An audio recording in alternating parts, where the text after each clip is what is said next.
ጤና ይስጥልኝ ክቡራትና ክቡራን፣ ወደ ግሎባል ዴይሊ ኒውዝ እንኳን በደህና መጣችሁ። እኔ ቤቲ ነኝ። የዛሬው ማርች 18 2026 ዕለታዊ የዜና ዝግጅታችን ከተለያዩ ዓለም አቀፍና ሀገር በቀል ትኩስ ዜናዎች ይዤላችሁ ቀርቤያለሁ።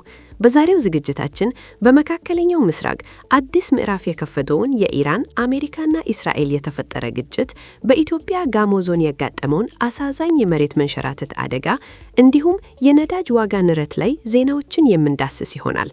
አብራችሁን ቆዩ።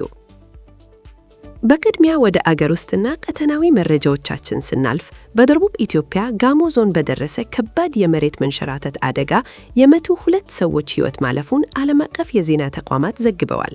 ይህ አሳዛኝ ተፈጥሯዊ አደጋ በአካባቢው ላይ ከፍተኛ ጉዳት ያደረሰ ሲሆን እስካሁን አንድ ሰው ብቻ በሕይወት መትረፉ ታውቋል። በሌላ በኩል በአማራ ክልል መንግስት ኃይሎችና በፋኖ ታጣቂዎች መካከል ያለው ግጭት የቀጠለ ሲሆን ቢቢሲ አማርኛ እንዳስነበበው በመሃል ሳይንት በሚገኝ አንድ ገዳም ላይ በደረሰ የከባድ መሳሪያ ጥቃት የ6 ሰዎች ሕይወት አልፏል። በሰሜን ኢትዮጵያም በተለይ በጠለምት አካባቢ በተፈጠረ ውጥረት የመካከለኛ የትግራይ ኃይሎችና የኤርትራ ሰራዊት እንቅስቃሴዎች መታየታቸው ቀጠናውን ዳግም ስጋት ውስጥ ጥሎታል። ወደ ቀጣዩን ዓለምን እያነጋገረ ወዳለው መረጃችን ስናልፍ በመካከለኛው ምስራቅ ያለው ውጥረት ከመቼውም ጊዜ በላይ ተባብሷል። እስራኤል በቤይሩት በፈጸመችው የአየር ጥቃት ከፍተኛ የኢራን የጸጥታ ኃላፊ አሊ ላሪጃኒንን እና የባሲጅ ኃይል አዛዥ ጀነራል ጎላም ሬዛ ሱሌይማኒን መግደሏ ተረጋግጧል። ይህንንም ተከትሎ ኢራን በእስራኤልና በባህረ ሰላጤው ሀገራት ላይ መጠን ሰፊ የሚሳኤል ጥቃት ሰንዝራለች። ጥቃቱ በተባበሩት አረብ ኤሚሬትስ፣ ዱባይና ኩዌትም የተሰማ ሲሆን የሀገራቱ የአየር መከላከያ ስራዎች ሚሳኤሎችንና ድሮኖችን በተሳካ ሁኔታ መክተዋል። በሌላ በኩል አሜሪካ በሆርሙዝ ስትሬት አቅራቢያ በሚገኙ የኢራን የሚሳኤል ማዕከላት ላይ እያንዳንዳቸው 5000 ፓውንድ የሚመዝኑ ከባድ ጥልቅ ዘልቆ ገብ ቦምቦችን በመጠቀም ጥቃት ፈጽማለች። የአሜሪካው ፕሬዝዳንት ዶናልድ ትራምፕ የኔቶ አጋሮቻቸውን በአካባቢው ጥበቃ እያደረጉ አይደሉም፣ የእነሱ እርዳታ ከእንግዲህ አያስፈልገንም ሲሉ በትሩ ሶሻል ገጻቸው ላይ በቁጣ ጽፈዋል።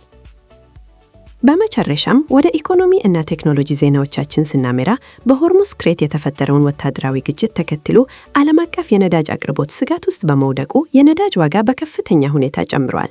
የብሬንት ድፍድፍ ነዳጅ ዋጋ በበርሜል $103.42 ሳንቲም አልፏል። አሜሪካ ይህንን የዋጋ ንረት ለማረጋጋት በቬኔዙዌላ ላይ የጣለችውን ማዕቀብ ለማላላት እያሰበች መሆኑ ተሰምቷል። በሌላ በኩል ወደ ህዋ ምርመራ ስንሄድ የቻይናው ሼንዙ 21 የጠፈር ተመራማሪዎች ሁለተኛውን የህዋ ላይ የእግር ጉዞ ኤክስትራ ቬሂኩላር አክቲቪቲስን በተሳካ ሁኔታ ማጠናቀቃቸውን የቻይና መንግስት ሚዲያ ሲጂቲኤን ዘግቧል። ለዛሬ የነበረን አበይት መረጃዎች እነዚህን ይመስላሉ። ዕለታዊ ዜናዎቻችንን ለማግኘት የግሎባል ዴይሊ ኒውዝን ዊዝ ቤቲ የሚለውን የዩቲዩብ እና የስፖቲፋይ ቻናላችንን ሰብስክራይብ፣ ፎሎ በማድረግ ማግኘት ይችላሉ። ፕሮግራማችንን ስለተከታተላችሁ ከልብ እናመሰግናለን። እኔ ቤቲ ነበርኩ። ሰላም ቆዩ።